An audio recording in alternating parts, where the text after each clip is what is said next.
भवितव्य मी घडविणार आहे।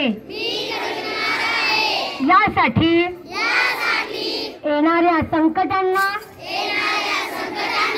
अडीअडचणींना धैर्याने तोंड देण्याची हाल अपेष्टा सहन करण्याची माझी तयारी आहे। मी माझे शिक्षण अर्धवट सोडणार नाही। 18 वर्ष पूर्ण झाल्याशिवाय लग्न करणार नाही।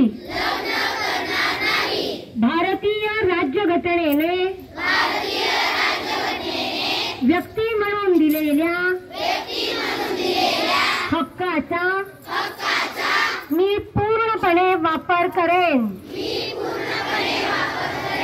क्रांती ज्योती सावित्रीबाई फुले यांनी निर्माण केलेल्या परंपरेचा पायीक होण्याची पात्रता माझ्या अंगी यावी म्हणून मी सदैव प्रयत्न करीन। देशाला प्रगतीच्या मार्गावर